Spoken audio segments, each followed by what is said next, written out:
Welcome to episode 263 of the Refuse Fascism podcast. This show is brought to you by volunteers with Refuse Fascism. I'm Sam Goldman, one of those volunteers and host of the show. Refuse Fascism is working to unite all who can be united to drive out the Trump fascist regime through sustained, mass, nonviolent resistance. Today, we're sharing excerpts from a webinar this past Friday night with Refuse Fascism leaders Coco, Andy Zee, and Sunsara Taylor. They break down how the murder of Charlie Kirk has nothing to do with bringing about positive change and why it must not be used to accelerate fascist repression and atrocity. They drive home the reality that the need for mass, nonviolent, determined struggle to drive Trump from power is greater and more urgent than ever. But first, two urgent developments this week. The Supreme Court has greenlit federal authorities to carry out sweeping racial profiling and violate basic rights, ensuring even more suffering and death. Trump was forced to scrap his plans to send the National Guard into Chicago,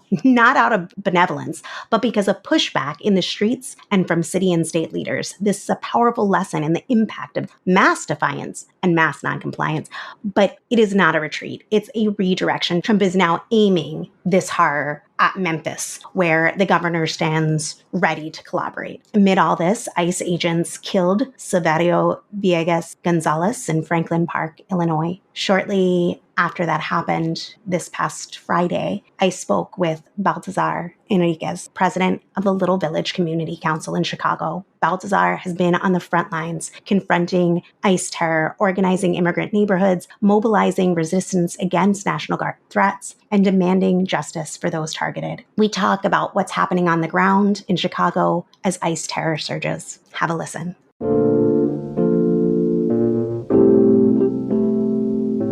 I want to thank you so much for joining the show and for taking the time to talk with us. And thank you for having me.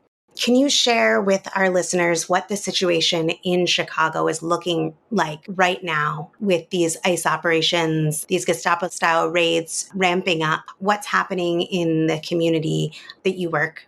I'm from Little Village in Chicago, which is one of the largest Mexican-American neighborhoods. Very small business oriented, a lot of restaurants, a lot of wine pawn shops. So we have a lot of tourism, and right around our celebration for independence, Trump decides to attack Chicago by clearly targeting the Mexican community. We've been ready since his inauguration. We were out there passing out flyers, educating the day laborers, the temporary agency workers about their rights and, not to open the door. And, it worked. Time homeless right now, they've been very aggressive, kidnapping our people, our street vendors. We just had an incident today where ICE agents shot at the person they were trying to detain. Person had an accident, crashed into a semi-trailer. The reports haven't really been out how many shots they shot at him. Thank you so much for that update. I was just thinking about how ICE is launching this operation in Chicago despite objections from the mayor and the Illinois governor.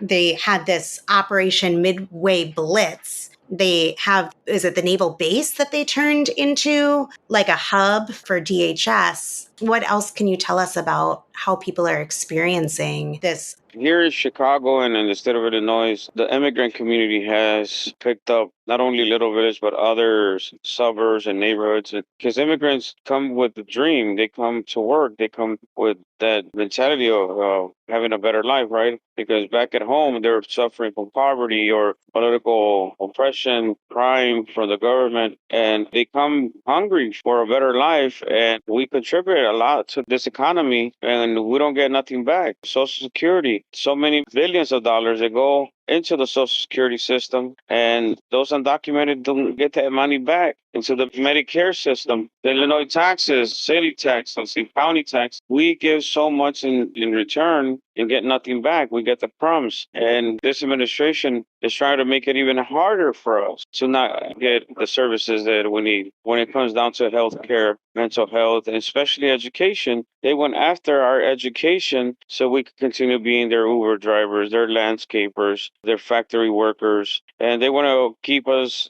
oppressed, and we're fighting back that oppression with education. Education is key, and we want quality education because our kids are smart. They could be the next doctors, the next astronauts, and we have to fight and prepare them for the world. We've been here fighting in Little Village for mental health services and education. We've been asking for more bilingual teachers because if children speak one, two languages, it's better to speak more languages because you could be more useful around the world. And he's going against that. They don't want to teach foreign languages no more. So, it shows that he clearly wants to keep us ignorant, keep us oppressed, and like that, we'll end up falling into the system where jails are being built now. They're making millions of dollars out of the jail system, out of our people, our black and brown people, and we need to change that story around by being united and keeping on the forefront of fighting for our people's rights. Thanks for that. I was wondering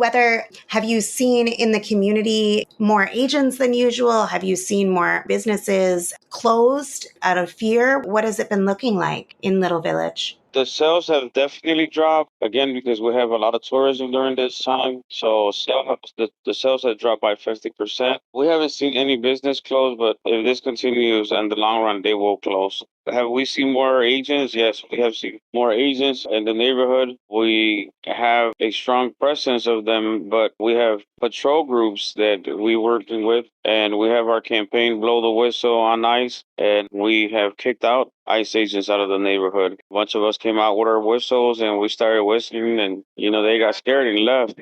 Saved a family from being deported. They contacted us and they said, "Hey, thanks to your quick response, we were able to get away." But these are the things that we could do as a community, as people that want to get involved, as people that say, "Hey, how can I help out?" Just join the campaign, contact your local organization, or if you're in Chicago, the Little Village Community Council, we're working with RevCons and other organizations that are the forefront to keep pushing back, and I think we're going to continue doing that for the next 4 years.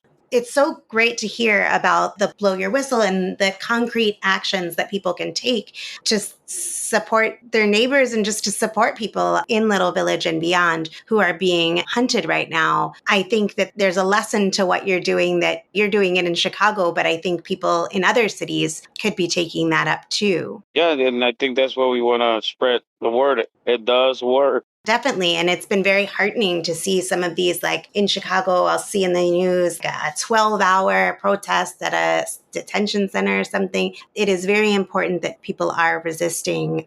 I wanted to know if there was anything else that you wanted people listening, especially those outside of Chicago, to understand about what's at stake right now. We're going to continue showing the resistance that we're not, that we continue fighting this fascist government, but mostly, show our pride, and we're not going to let this government break our pride of screaming Viva Mexico. And being part of this nation is something that we have paid with our blood, we have paid with our labor, our sweat, and we're more American than yellow cheese. I want to thank you so much for taking the time to talk to us, to share your on-the-ground insight, your perspective, and your time. If people want to connect with the Little Village Community Council in Chicago, where should we direct people to? They can send an email to Little Village Community Council. Stop by at 3610 West 26th Street, right in the heart of Little Village in Chicago. And they can follow us on the Facebook as Little Village Community Council or El Barrio de la Villita 26. You could join us by coming celebrating this Sunday to our Mexican parade and be Mexican for a day. Thank you so much. Thank you. Thank you for having me.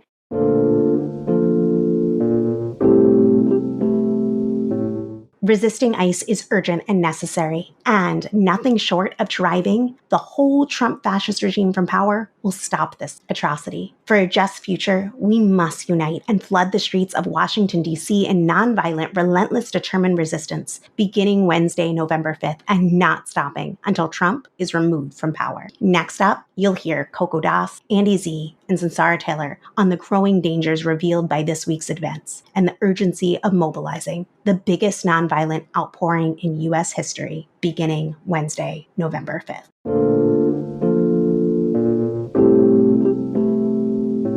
We're living in very fraught times. A lot is happening. There was a major incident this week, and we thought it's going to be important to hear from and speak to and orient people towards the urgency of the call for November 5th that is, growing more urgent by the day, and to, kind of talk about how quickly the terrain is changing and what kinds of questions are coming up around that. I want to introduce Andy Zee. Andy Zee is a co-initiator of Refuse Fascism, a member of the National Leadership Board, along with myself and Sunsara Taylor and others, and a spokesperson for Revolution Books and a follower of the revolutionary leader, Bob Avakian. So welcome, Andy. It's really good to have you here tonight. All right. Thank you, Coco. Good to be here, too. I appreciate the people who've come on with very short notice, because we're holding tonight's webinar on this short notice because of the intensification of the situation that we and the people of this country face with the brutal assassination of Charlie Kirk. As our statement said, which you're going to read shortly, the murder of Charlie Kirk had nothing to do with any positive change. It must not be used to accelerate fascist repression and atrocity. And the need for mass nonviolent but determined struggle to drive Trump from power is greater and more urgent than ever. I just want to say one thing. We said in our first statement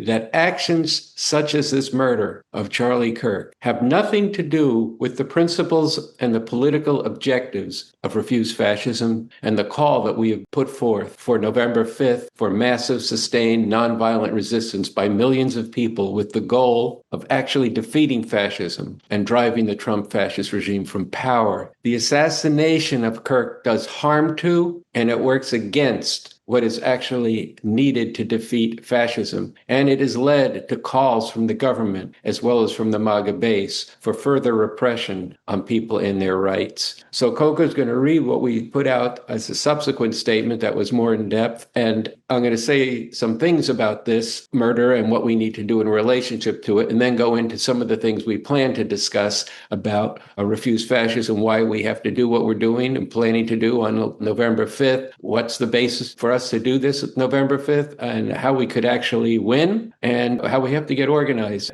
So Coco, why don't you read that statement? I think it's very important for people to hear it. Okay, so Refuse Fascism responds to Trump's September 10th statement. The murder of Charlie Kirk had nothing to do with any positive change. It must not be used to accelerate fascist repression and atrocity. The need for mass, nonviolent, but determined struggle to drive Trump from power is greater and more urgent than ever. On the evening of September 10th, Donald Trump made a statement from the Oval Office blaming the radical left for the assassination of Charlie Kirk. Trump did this even as the identity and motivation of the shooter was still unknown. Trump is setting terms of blame and retribution, inflaming the MAGA social base and mobilizing the repressive apparatus to go after individuals, organizations, and media who oppose his regime and movement. Trump selectively listed incidents of violence against hard right and fascist figures, acts that have nothing to do with a just struggle for a better future. Trump creates a lying picture of the intents and methods of those who speak out and are committed to the mass action of millions to bring about a future where immigrants, women, LGBTQ people, Black people, and the people of the world are treated as full human beings. The truth is that the overwhelming majority of recent political violence has been carried out by the radical right and outright fascists like those associated with Trump's MAGA movement. In fact, right-wing extremists have killed more than 330 people in the U.S. over the last decade. That's 75% of the people killed from political violence. And this includes the violent, murderous attack on the Capitol on January 6, 2021.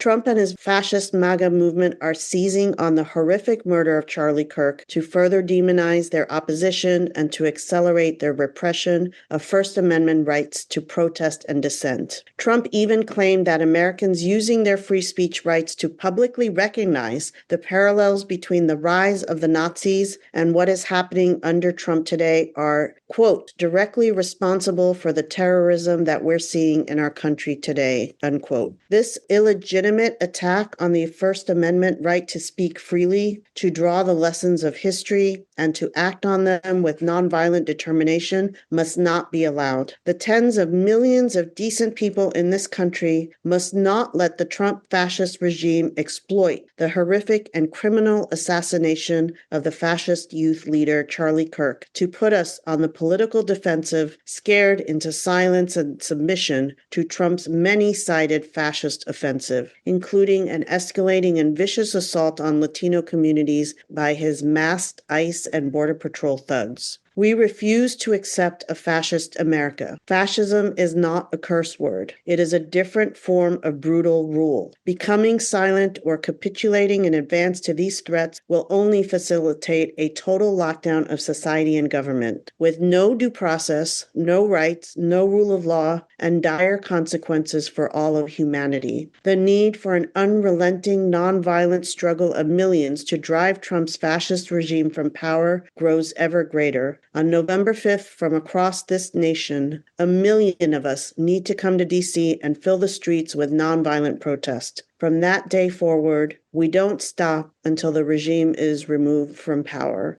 Thank you, Coco. I think it's important. I want to repeat that last paragraph that you read from our statement, where it says, we refuse to accept a fascist America. Fascism is not a curse word. It's a different form of brutal rule. Becoming silent or capitulating in advance to these threats will only facilitate a total lockdown of the government with no due process, no rights, no rule of law, and dire consequences for all of humanity. The need for an unrelenting, nonviolent struggle of millions to drive the Trump's fascist regime from power grows ever greater, and on November 5th, from across the nation, 1 million of us need to come to D.C. and fill the streets with nonviolent protests. From that day forward, we won't stop until the regime is removed from power. What's crucial to understand about this is that no decent person should condone this brutal murder, and that it does great harm to the struggle for a just world. It certainly has nothing to do with, as I said, the mission and methods of Refuse Fascism, and in fact, as our statement says, it has actually caused the fascist regime to accelerate its agenda and its MAGA bloodthirsty followers to call for revenge. Trump's using this as a pretext in what is historically typical for fascist regimes. You can study this. You can look up the Reichstag fire in Germany, where they take advantage of something like this to advance their brutish and openly terroristic repression against their rivals in the government and against the tens of millions of people who oppose this fascist regime and against all those they've always despised, like the immigrants, the LGBT community, black people, women, and anybody who opposes them. So there's been some infantile applauding of this murder by some people and forces who oppose Trump because Charlie Kirk was a major and a vile spokesperson and organizer of the MAGA movement who played a major poisonous role, especially among college students. And so that this is happening from some people and forces and oppose Trump a lot on the internet. We have to understand that this does real harm. It undermines the integrity of millions of people who hate this regime. And it has nothing in common with the ethics of a movement of millions of decent of people who want this gone. And as I said, it's going to unleash more repression against the struggle against fascism. There is, however, a right way to respond to this, recognizing that while condemning this assassination should not mean that we look aside from, let alone compromise our understanding of the tremendous fascist role that Kirk played. This guy was a stone racist, a misogynist. He called for 10 million immigrants to be deported and wanted to make a sort of an advertising campaign out of that. He was a vicious anti-Semite, which means somebody opposed to Jewish people for being Jewish, not for any opposition to the state of Israel. And he was a stone-cold, smirking fascist who delighted in diminishing and degrading people for his own advantage.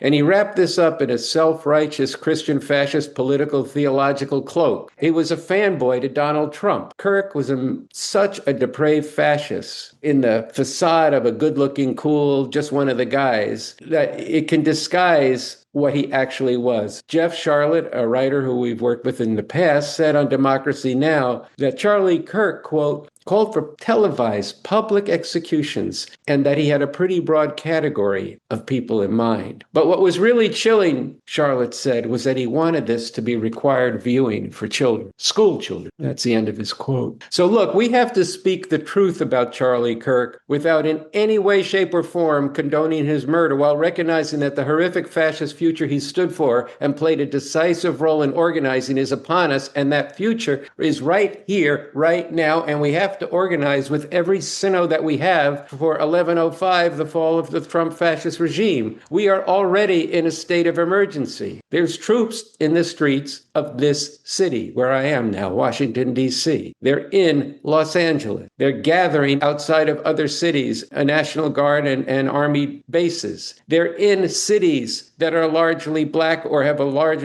immigrant population or both. They're in cities that are controlled by Democratic mayors. They're in cities where there is Black leadership. This is truly the Confederacy coming back with a vengeance in a 21st century way. And if you don't get fully what this is about, think about that guided missile that incinerated a fishing boat off the coast of Venezuela. That is a concentration of a fascist move, a disregard for international law, a disregard of the right to a hearing. Nobody knows, and they didn't state any evidence for whether these were fishermen, whether they were doing anything untoward. And even if it turns out, as they claim, that these were drug runners, they are still entitled to a hearing, to present evidence, and to be judged according to the rule of law. But what you saw here was the total elimination of the rule of law just on the say of the president. So the murder of Charlie Kirk is only going to accelerate from their side what they want to do. Yet I think at the same time, we have to recognize that there's no other organization that I've read about yet, or that has issued any kind of statement, that is refusing to either gloat at his murder as a matter of principle, as I've just discussed and is in our statement, or to cower in fear from what might be unleashed, which is happening in different quarters where people are saying, let's tone everything down, because if we do anything now, they'll really be bad, or conciliate in the disgusting process of the beatification of Kirk by Trump and the MAGA fascists,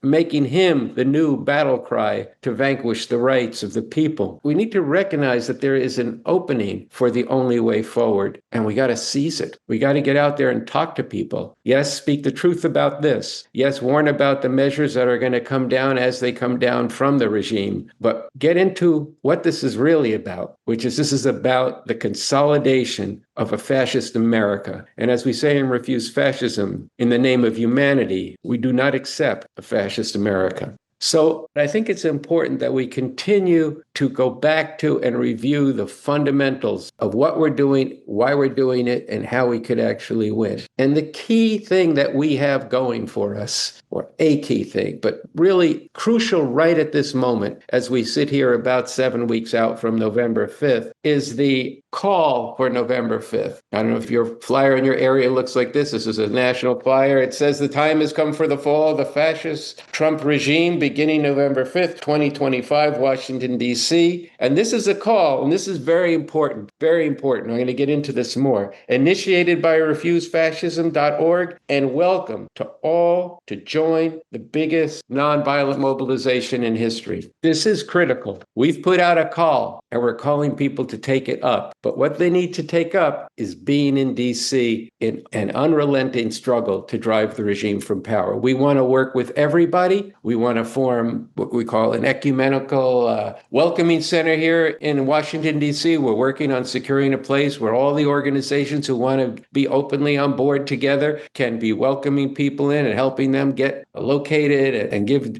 morning briefings as well as online. But if people want to organize their group and do their own thing here after November 5th and on November 5th, well, that's okay too. We've initiated this, but we're not asking to control everything. We're trying to unite with everyone to carry out this really historic mission that, should we succeed, will be historic, because this will be one of the first times, if not the first time, that fascism that was well underway and being consolidated in an advanced country like this, advanced in the sense that it had a large amount of production and wealth and military, without being stopped by an external military force. This is a big deal. It's a tall order, but it is so essential for the future of humanity because the necessity to do this is fascism. And this call says right at the beginning, humanity's only hope is for the decent people of this country to rise in our millions. We cannot wait for a future and rigged elections. We must drive the Trump fascist regime from power. And we're going to begin on November 5th. It says, surround the White House, surround the Capitol, surround the illegitimate fascist-packed Supreme Court, and come back again and again and across the country. Refuse to comply. That's a call to people in government institutions, private institutions, universities, health centers, everywhere. Refuse to comply with fascist orders. Split your institution if you have to. Get out in the street and organize the same thing outside or force the other people out in the street. This is a battle for the future. It's a battle for a just world. It's a step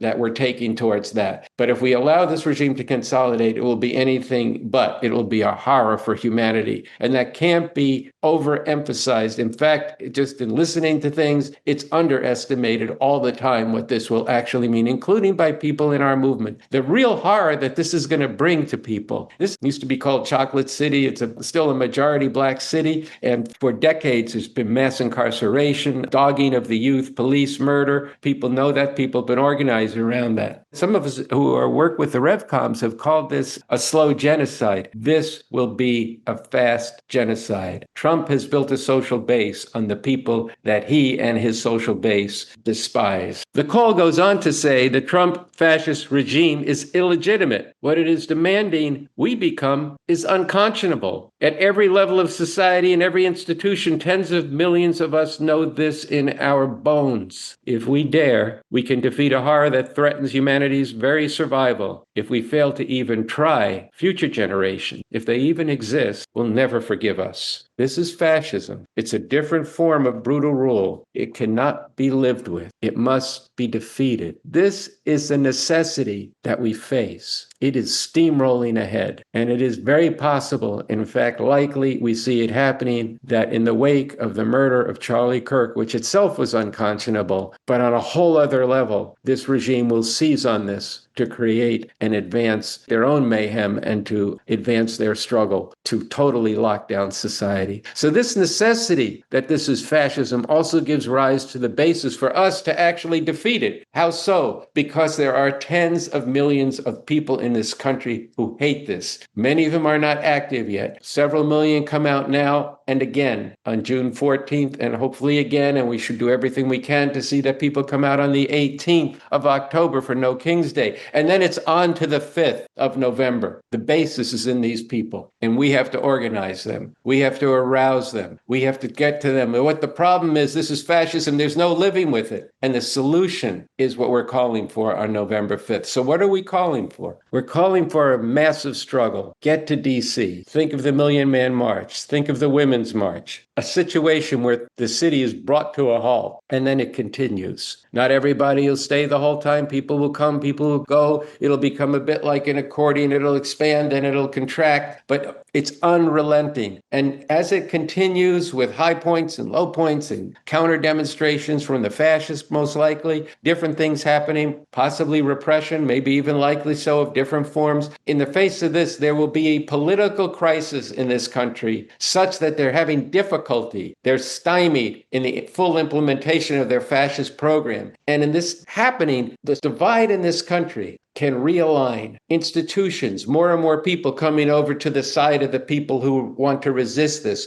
who said all along this is really bad, and other people say just keep your nose down. They're beginning to move over here. This happens down at the bottom of society, but most important and most decisive for us to be able to win, it'll happen up top. Don't forget, if you don't know the historical reality of this, every fascist regime has to destroy and goes out to destroy its opposite in the ruling class. Just yesterday, the former fascist president of Brazil was convicted of trying to do his own January 6th, but within that, he had a plot to assassinate the previous president, who is now the current president. This is historically how this goes, and it is what you have seen before your eyes here in this country, with somebody unleashed and inspired by their movement going into the House of the Speaker, at that time Nancy Pelosi, Pelosi to bash her over the head with a hammer, instead did it to her husband. You've seen the congresswoman in the state of Minnesota, former Speaker of the House of Minnesota, being shot dead along with her husband. You've seen Representative Padilla in Los Angeles thrown to the ground in a public meeting. You've seen this congresswoman in New Jersey arrested and roughed up, and the mayor of Newark arrested, and overall calls for literally the execution of the former chief of staff, Mark Milley, and the arrest of former President Obama. All this stuff needs to be taken seriously, and it indicates the direction that things are going. But the other side of this is that if the people create such a crisis from below, you can start seeing realignments happening in these institutions and then finding the means and the ways to remove Trump and to exert a significant defeat to this fascist regime. Now, this is a very important analysis, and it's one that I have to say the framework of this was developed by Bob Avakian, the revolutionary leader who I follow, who's developed a new communism. You can go to his social media and read about this from a revolutionary perspective and in great depth. I very much recommend that you do so. But it's something that we, together with other people, have adapted this analysis because we think it's true that there is the potential, if the people rise up, to be able to take advantage of the fact that there are these great divides to create a situation where he's removed. And you see this every day. Just one small example of it that actually is one that has literally millions of lives at stake. This absolute lunatic, charlatan, Robert Kennedy Jr., who's now head of the whole apparatus of concern with the health of the country and literally the world. And you see that this is somebody who is preparing for major pandemics. How is he preparing? By developing vaccines and ways to treat people and community health care? No, by actually making it impossible for people to get vaccines. When I was younger, there were measles epidemics, and it was something that every parent was very concerned about because it could have life-affecting changes for people and very, very dire consequences. And that was cured through the vaccine. Now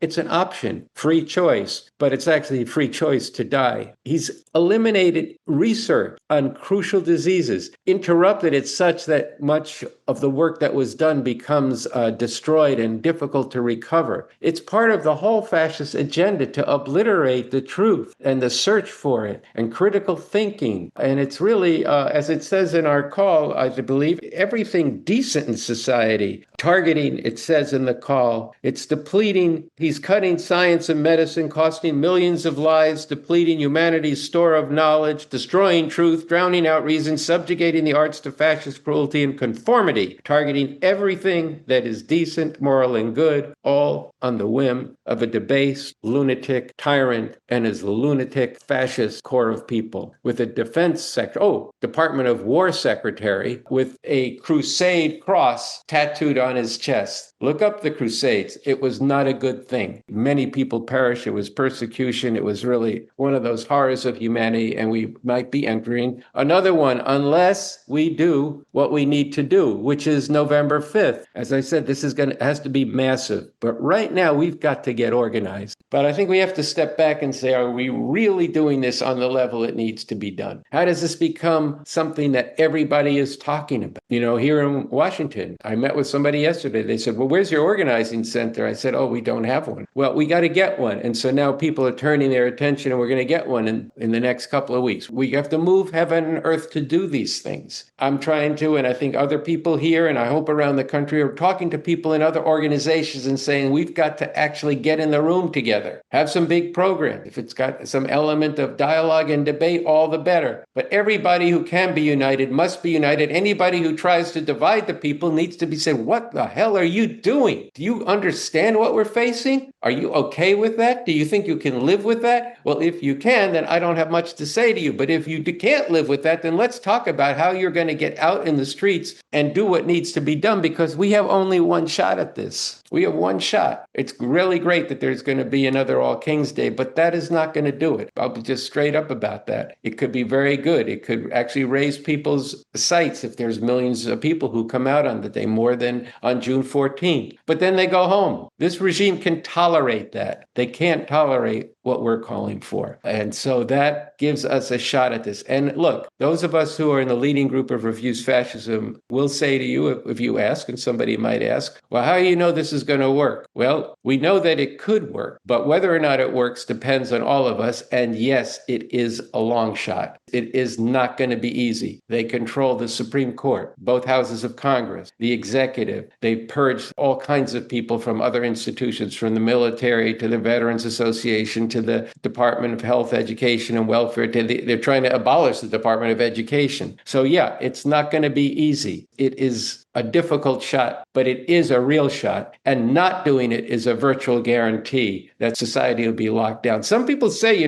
what if you do this, you might bring military rule. I saw that on social media as I was looking at a bunch of National Guard people on the street here. And then over at the mall, these masked men, these ICE things, throwing an immigrant to the ground and throwing him in a van and taking him who knows where, maybe to a concentration camp in the deserts of Texas, or maybe they're going to ship him to Africa or some other place that he has no fucking ties to. We are in a fascist regime. We are living under a fascist regime. They have not fully consolidated it. The window still is open. The door is still ajar. And there are people who want to see that door thrown all the way open. There are people from the masses of people, millions of people feel this way. And there are people all the way up in the government and in society who also feel deep down and sometimes even close to the surface that there's no living with this fascism. Since that is the case, it's on us to organize like crazy now, to step it up, to challenge people, to give people the tools, the organizing tools to do this. And to make this possible, we have to raise a lot of money. I said 1 million calls, 1 million of these. We need hundreds of thousands of posters up on the wall. We need the organizing center. There's a lot of things that we need. But the we is refuse fascism, but not just refuse fascism. It's we,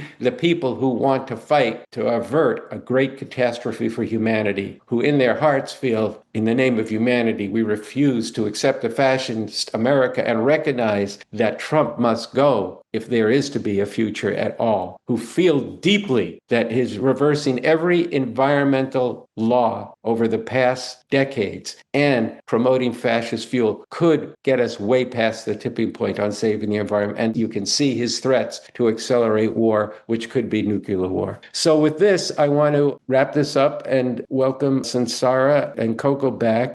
Why don't we start with this one? What can I do? 3 things I can do starting tomorrow. How do you prioritize? Sunsara, I see you nodding. Yeah, I want to say 3 things. Number 1, take and print out the copy of the call. This is on our website. If you go there, you can print it. It's got the text that makes the argument for what we're facing in the fascist regime and why we can't wait for the next elections. The fascism is consolidating now. He must be driven from power through the mass nonviolent actions of the people. It makes the case. Number 1, print it out on your home printer. Take it to Kinko's, make 1 million copies or as many as you can do. Ask somebody to hook you up with a discount if they're sympathetic, and go wherever you can and hand it out. 2, make plans to come to DC on November 5th. Come. If you have to come late, come late. Come, stay as long as you can. If you can only come for the day, come for the day. Come from wherever you are. Come to DC. That's number 2. Number 3, donate and ask everybody you know to donate and take up fundraising activities. So I want to say just slightly more about each of these, but to boil it down, 3 things. Spread the call for November 5th. Spread the call for the fall of the Trump fascist regime, the biggest nonviolent outpouring in U.S. history to save humanity from a fascist future. 2, make your plans to come to DC on November 5th. And 3, donate as generously as you can at refusefascism.org/donate and raise money from others. And I just want to say, notoriously, for those who know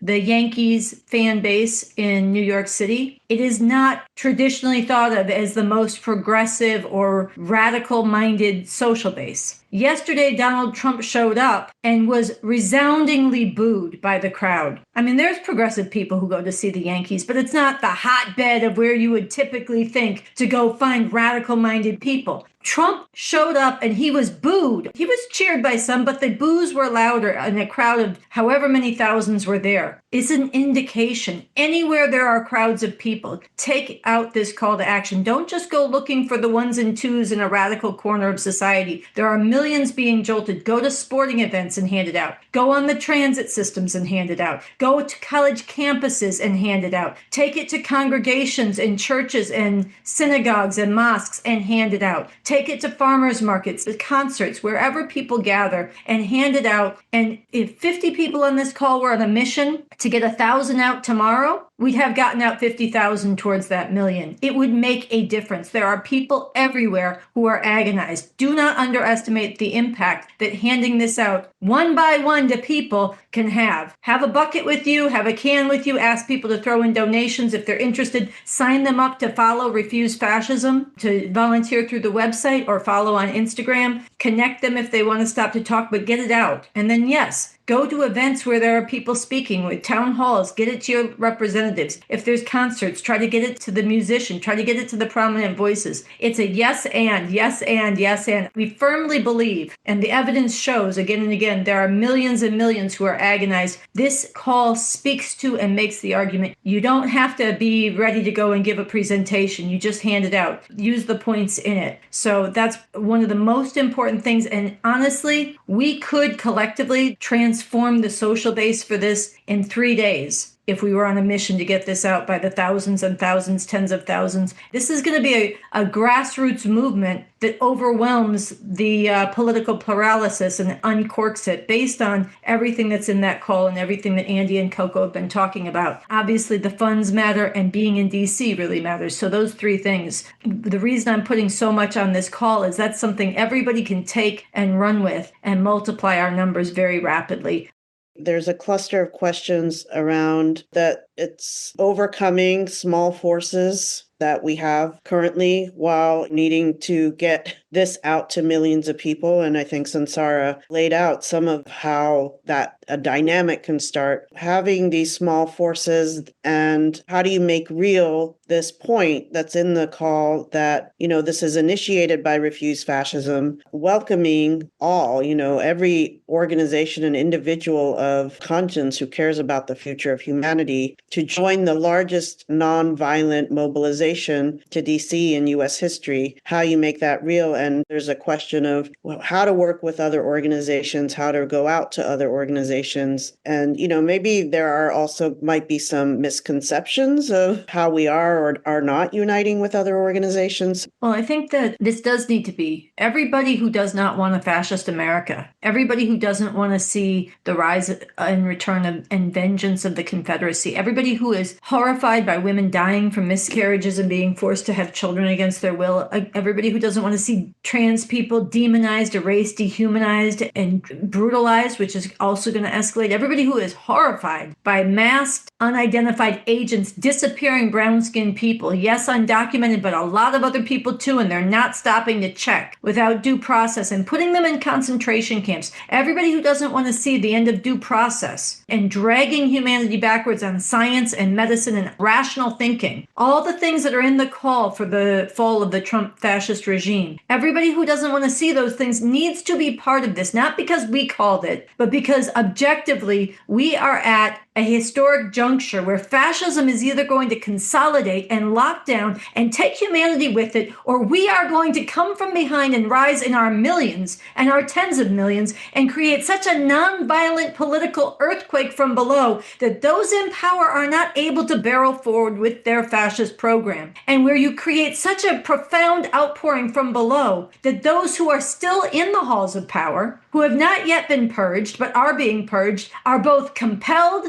and they have the political cover to step forward and say, as a matter of fact, this is what Trump is doing is illegitimate, and we have to find the ways to stop him and remove him from power. That can only be compelled from below. And so every organization that took up No King's Day, every organization that has struggled for Gaza, every organization that has done funding and transporting of women to get abortions and the abortion pill, everybody who has concerned themselves with rational education, everybody devoted to science, Everybody who knows that, as a matter of fact, the ending of Jim Crow and civil rights legislation was not an atrocity, but a positive advance that was won through struggle and does not and should not be allowed to be reversed. Everybody who has ever fought on any of these fronts, we have to come together, and we have to be in DC November 5th, standing up together. We can do it under the same umbrella. We can have different tents. We can have different camps. We all have to be there. The 1-year anniversary of Trump's election, saying he is illegitimate, and we will not let him and his fascist regime and his fascist rabid social base, who have been in the streets in recent days saying white men fight back, a genocidal rallying cry, being there together, all of us who are against this. We don't want to let them have the future. We have to manifest. And so we need to go out, and we cannot have any preconceptions. We have to reach out and extend a principled invitation. And we should be having soon very big mass organizing meetings where we're calling people forward. If we get this call to action out in the thousands and tens of thousands and hundreds of thousands like we need to, and we should invite these representatives of these other organizations, come and be part of hosting these meetings with us. Work on this with us. This is the only hope that humanity has to stop the consolidation of fascism in this country with all the horrors. We are not going to get a second chance. This is happening now, and the last week's events accelerated it dramatically. So it's all hands on deck, and everybody's invited in, and we have to have large-mindedness and principle, and we're going to have to learn to work with people with whom we have a lot of disagreements. This is never going to happen if we only work with people we agree with. That doesn't mean you don't talk about your differences, you explore them, but you remember, what do we share? The future that I want and the future that you want and the future that they want, even if there's big differences between them, unless you want that white supremacist, ethnically cleansed, genocidal, fascist America, the future you want is not going to be possible if we don't come together and drive this regime nonviolently from power. And so that's where we come together. And then there's a lot to sort out together in that process. And we need to have principle where we actually seek to build unity on the basis of our common interests against this fascism, and not to tear each other down, not to divide where it doesn't belong, and to raise differences when we have them to the people involved, not to rumor and snark and all of this, and to raise differences with the spirit of solving them, because humanity needs this from us. We really, really need to model the principle and the methods of working together that measure up to the enormous stakes for humanity and the biggest interests we have to have in our hearts to come together and wage this fight. So our orientation is to work with other groups. We have been reaching out from a national level. We need to reach out more. This is in your hands as much as it's in our hands. Take the call, and if there's people who want to volunteer to help, we could use a team that is doing nothing but reaching out, following up, phone calling,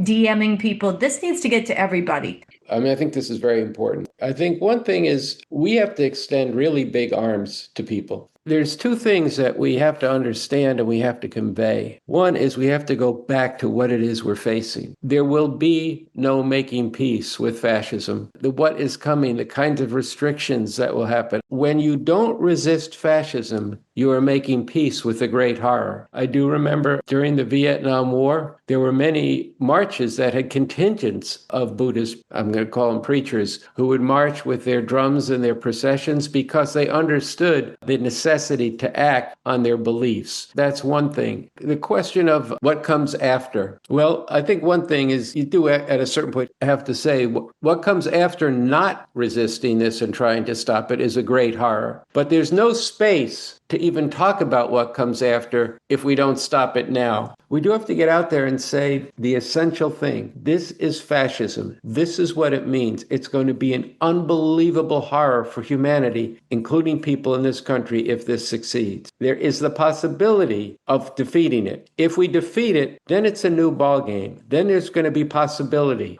People have said what's brilliant about this is it's a single demand. This can unite very broadly what we're doing. We need to come out in our millions, and we need to drive this regime from power by what we do. Maybe we could talk about campuses for a second, the atmosphere of fear around academia, the way that colleges and educational institutions are being targeted. At the same time, college campuses have been a hard nut to crack. Many students are scared in the wake of the repression against the anti-genocide protests. How people understand that this is real. What is our role in making it known that there is a there. Let me say on the campuses and the fear, people are losing their jobs. People are being driven from the academy. People are being blacklisted. People are being doxxed and gone after. It is a chilling time. The president of George Mason is being personally targeted by Trump, in large part because he's a black man. I mean, Trump is going after the academy as a whole, but they are trying to cripple and break the university system in this country, and they are trying to remake it. They have fascist alternate institutions. There's been a debate for a long time among some of these fascists. Are we trying to take over the elite campuses, or are we trying to break them and destroy them and build alternate institutions? And whichever model they go for, they're going for the kill. So I'm not going to pretend that the stakes are not high. Actually, what that underscores is our only chance is if we all move together. And frankly, what you're seeing on the campuses, you see it in the sciences and in medicine and the hospitals and the CDC, the same thing is going on. What you see in every sphere, in publishing, and what you see across the board, that is why we call it fascism. That is why we have to do something that is not normal. And so, yes, people have to have each other's backs, but the whole point is standing up one by one. People are going to continue to get picked off. They're going to be made an example of. That's the way fascism advances. It targets one person, it takes them down, or a whole section of people, and by breaking them, it terrorizes everybody else into silence. And the only way you get off that escalator descending to the greatest depths of horror is by coming back and saying, no, we're not going to cower. We're going to stand up to this. And then by standing up, and the more it can be done collectively, you inspire the backbone of others. We know there were 16 million people who protested the police murder of George Floyd and the blatant white supremacy bound up with that. There were millions of young people, many of whom are now in their 20s and 30s, who walked out for the climate. And all that is being bulldozed right now. There are hundreds of thousands of women and others who protested the overturning of Roe v. Wade and abortion rights, and millions more who felt it like a gut punch. I mean, somebody would have to do a survey, but I would wager at least 80% of academics know that what Trump is doing to the universities right now, weaponizing a false definition of anti-Semitism. If you criticize the state of Israel, then you can be accused of being anti-Semitic, even if you're Jewish, and you're making clear you're not criticizing people for being Jewish, you're criticizing the policy of a genocidal government. When Trump made that the definition of anti-Semitism and is weaponizing it and getting people fired behind it, everybody knows that when you say you are not allowed to put forward and argue for, with substance and fact and data behind it, a political position for threat of losing your job, your livelihood, or maybe being disappeared if you're a foreign student and put in a concentration camp, that violates the very premise and principle of academic freedom and the whole mission of a university. So even people who are supporters of the state of Israel, some of them recognize this and are speaking out against this. There are so many people, not just radical people, so many people who are professionals, who've lived their lives towing the line and not thinking that much about politics, whose life mission in the academy and the sciences and the medicine and civil service and other ways are being violated and perverted and turned into fascist instruments of atrocity, the institutions that they're working in. All those people need to be shaken and reached and woken up to act together. And I will say this, the fascists are not the only one who can upset a campus and change terms. We've seen this too. We've seen in the 1960s when the radical and liberation-minded, Black liberation, anti-Vietnam War, women's liberation, all these things had the initiative, and people who were opposed to it were on the defensive. We saw that as recently as 2020 with the Black Lives Matter struggle, and we've seen it with the Gaza struggle, where the students rising up against a putrid genocide had the initiative and were setting terms, and that was putting the rulers on the defensive. That was under Biden. This can happen again, and not each of those things in those forms, but the social base of people who could stand up to say, no, we're not going to let our university capitulate. No, we're not going to let you pick off one after the other. No, we're going to have their backs and we're going to protest. And if you, the president of the university or the administration in some other way, want to cower to this, we're going to do a vote of no confidence and get you out. The fascists are not the only people who can drive out a university president. The people have to get some backbone and understand that if you want others to be strong, you've got to be strong yourself. You've got to stand up against this and organize your peers, your colleagues, the people that you work among who know that it doesn't get better by being silent. It gets worse. And yes, there's risk involved, but people need to stand up to this. And most of all, we need to link this to November 5th when we come together, all of us. Yes, October 18th, no King's Day. We need to link it to that too. Massive protest. It should be a big building block. It should be as strong as it can be and give backing and initiative again to our side. Remember how good it felt June 14th and the day after when we saw 5 million people in the streets and everybody knew, oh, we're not alone. Think about that. October 18th needs to be another day like that. And then November 5th, it needs to be massive nonviolent convergence on DC in a way that is demanding the fall of the Trump fascist regime. We are more than them in our numbers, so we have to actually fight for that. And we have to model it ourselves, and we have to rally others with the same. So it looks like, Andy, you might want to add something to that. Just to follow up on this, there's a lot of different ways people are expressing,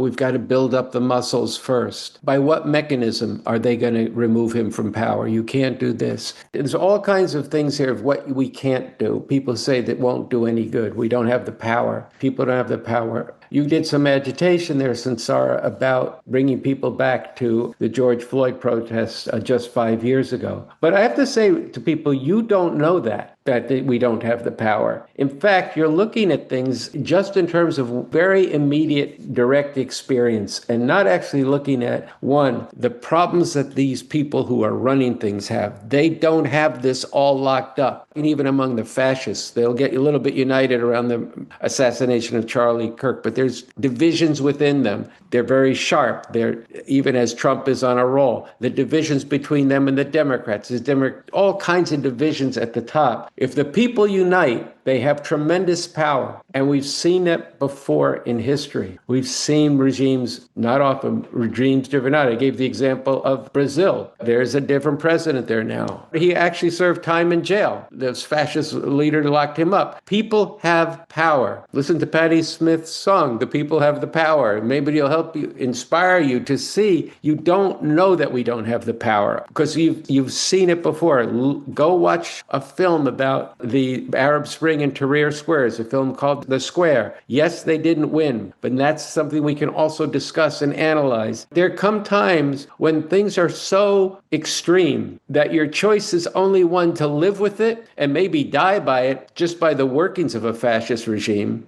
Trump made a joke, which wasn't such a joke, that his main advisor, Stephen Miller, he said Stephen Miller won't be happy till there's only 100 million people in this country. And this guy, Kirk, had a campaign to kick 10 million people out. Let me just read this quote from Trump's statement after Kirk's murder. He said, "Those on the radical left have compared wonderful Americans like Charlie Kirk to Nazis and the world's worst murderers and criminals. This kind of rhetoric is directly responsible for the terrorism that we're seeing in our country today, and it must stop right now." If you read that sentence carefully, he's talking about speech that's actually accurate being treated as supporting terrorism. He's saying, my administration will find each and every one of those who contributed to this and to other political violence, including the organizations that funded and supported, as well as those who go after our judges, law enforcement officials, and everyone else who brings order to our country. Now, we don't do any of the things that are directly charged here, but this is casting a vague but wide net. And this is not the world that anybody wants to live in. Somebody raised the question, if we were facing fascism, you wouldn't be able to protest. Well, you might not be able to protest much longer. And I think there's a question with a lot of the people are writing about here, going out to social movements that have been very accustomed to a certain way this country has been run. Yes, people get arrested, they get kettled and all kinds of things, but ultimately people continue their lives. This is not that. Fascism is not that. And this is something we have to drive home to people, and we have to give them also the hope and the possibility and the means. When faced with the upsurge and the uprising of millions of people in Washington, and then it would spark it around the country, then they have the power, the backing behind them, and the opportunity. Then you could see things start to shift and move. And it's happened before. It's a different situation now, but in my lifetime, I've seen 2 presidents driven from power, Lyndon Johnson and Richard Nixon. This can happen. I think when you face something like fascism, people have to have the seriousness to want to read a statement about how we could get out of this. This is serious business, and fascism is illegitimate. He's already violated the law, the Constitution, human decency, integrity, truth, morality. There isn't anything about this that you should want to or actually will be able to live with. That's number one. Number two, there's millions of people out there who hate it too. Deep in their heart, they abhor it.